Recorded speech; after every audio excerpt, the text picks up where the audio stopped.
Marvel just wrapped its first Hall H panel in 2 years, and it did not hold back. A new Black Panther was just revealed on stage. Hayley Atwell just got confirmed for Avengers Doomsday live in front of thousands of people. The entire hall turned green, and the panel closed with brand new Doomsday footage that multiple reporters in the room are calling the most intense thing shown all weekend. Footage that has not been released online. Let's go!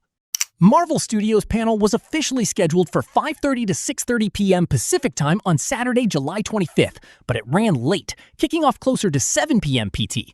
This was Marvel's first Hall H appearance since 2024, when they first revealed Robert Downey Jr. as Dr. Doom.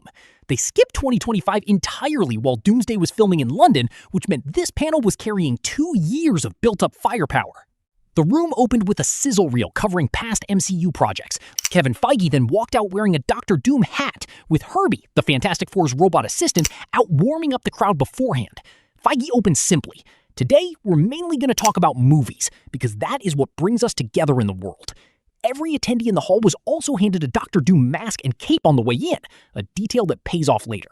First major reveal of the night, a trailer for Avengers Endgame Encore, the theatrical re-release hitting theaters September 25th, 2026. The trailer leaned on Steve Rogers' journey, returning the Infinity Stones, with heavy emphasis on Tony Stark's line, "You mess with time, it tends to mess back," a line that's about to matter a lot more once Doomsday arrives. Here's a detail worth being precise about. Some reporters in the room said the trailer itself didn't appear to contain brand new footage they could immediately identify, but Feige was direct on stage that the Endgame Encore theatrical release, not necessarily this specific trailer, will include exclusive new footage connecting directly to Doomsday. So the trailer we saw at Hall H may be marketing for the re-release itself, while the actual bonus Doomsday connective footage arrives when Endgame Encore hits theaters in September. Worth clarifying so nobody thinks they missed something in the room. This is the moment every report from the room is calling the highlight of the night. Marvel flipped Hall H's usual geography. X-Men and Thunderbolts actors were placed on 2 separate stages at the back of the hall, one marked with an X, the other with the Avengers symbol. And they physically walked through the entire crowd toward the front, high-fiving fans on the way. The cast confirmed present and on stage: Rebecca Romijn, Kelsey Grammer, James Marsden, Louis Pullman, Tenoch Huerta, David Harbour, Hannah John Kamen, Letitia Wright, Winston Duke, Simu Liu, Danny Ramirez, Anthony Mackie, Paul Rudd, Pedro Pascal, Hayley Atwell, Chris Evans, and Robert Downey Jr., all uniting on the front stage for one massive selfie with the entire crowd. The Russo brothers were also present throughout. And then came the moment everyone's talking about. As Robert Downey Jr. took the microphone, the entire hall turned green because every single attendee was wearing the Dr. Doom mask they'd been handed at the door. Downey's actual words on stage, in character: "Decisions will have to be made. You'll have to be on the side of the good guys, or you'll have to consider the alternative, joining a family of doom." That family of doom phrase is the second time this exact language has come up around this movie, and it's looking less like a throwaway line and more like an actual plot element. The first genuinely new locked-in announcement of the night: Hayley Atwell is officially confirmed to return as Peggy Carter in Avengers Doomsday.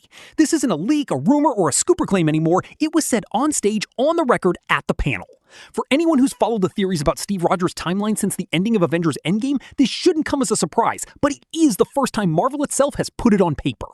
Separately, Ryan Reynolds showed up to the panel in a new Deadpool costume and actually bantered with the cast rather than just posing for photos.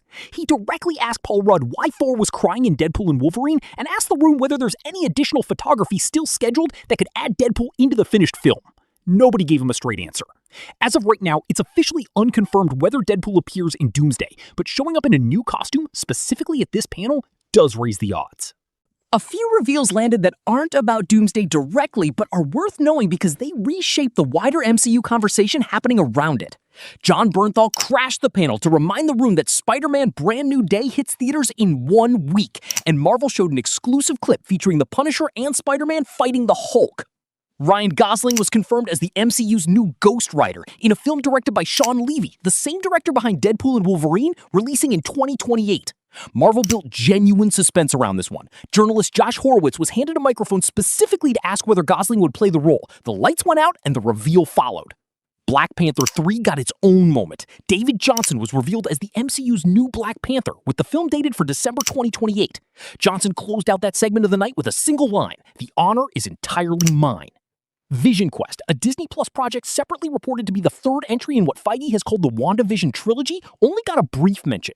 Avengers Secret Wars and the rumored X-Men reboot cast reveal did not come up at all. If you were expecting X-Men reboot casting news out of this panel, the Adam Driver rumors, Cooper Hoffman, Sadie Sink as Jean Grey, none of that got addressed here. That door's still fully open for a future announcement. Marvel saved its biggest swing for last, and now that fuller reporting has come in, I can give you this with actual specifics instead of a vague summary. The closing footage focused on the pre-existing relationship between Doctor Doom and the Fantastic Four. Vanessa Kirby's Sue Storm narrates the opening of it, describing who Victor Von Doom used to be before this story. Intelligent, kind, caring, and then explains that everything he loved was taken from him, and that she knew he was lost but hadn't realized just how broken he'd become. From there, the footage cuts to a direct confrontation. Pedro Pascal's Reed Richards, escalating into real anger, demands to know whether Doom is responsible for what's happening, asking him outright to answer him. That sequence lines up directly with two things we already knew going in. First, it confirms Doom and the Fantastic Four have real shared history predating this film. This isn't two strangers meeting for the first time. It's Reed and Sue watching someone they used to know unravel. Second, it lines up with the giant comic-accurate Sentinel head that's been sitting at Marvel's SDCC booth all week. Not just a photo prop, but a direct preview of where this confrontation goes. The reel reportedly closed with a simple title card: "The story continues." Marvel hasn't said when this footage releases online, if it does at all. Some Hall H exclusives never make it to YouTube. Before the panel even started, Marvel's SDCC show floor display had already been dropping its own reveals for days. Anchored by a new Doomsday branded Marvel logo, on display full costumes for Thor, Cyclops, Gambit, Captain America, Yelena Belova, and Sue Storm, giving the clearest look yet at exactly what these characters wear in the finished film. But the detail generating the most actual discussion is on Doom's own armor. Close-up photos of the display show that the two circular clasps on Doom's cape aren't just decoration. One is stamped with a symbol resembling Thor's hammer, and the other with a logo that closely resembles Captain Marvel's star. Nobody's explained why yet, and Captain Marvel has not been confirmed for this film in any official capacity, but the theory writing itself is obvious. In the comics, Doom's armor frequently incorporates trophies, runes, or symbols tied to powerful beings he studied, defeated, or plans to move against.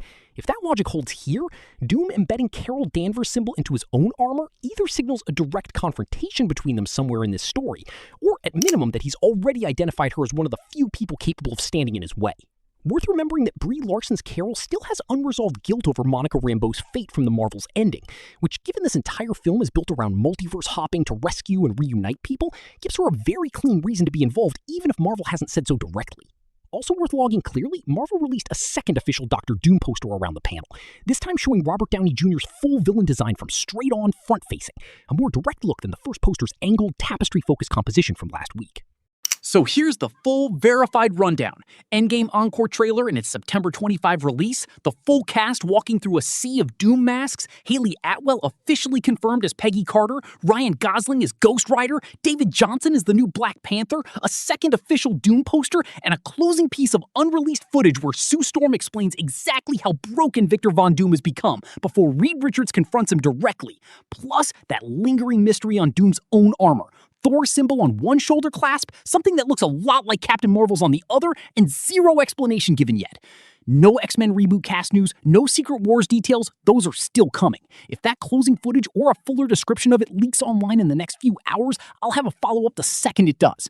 Drop a comment on what you're most excited about. The Family of Doom line, the new Black Panther, or Doom's Captain Marvel-shaped shoulder clasp. Subscribe if you want to be first for the follow-up. See you in the next one.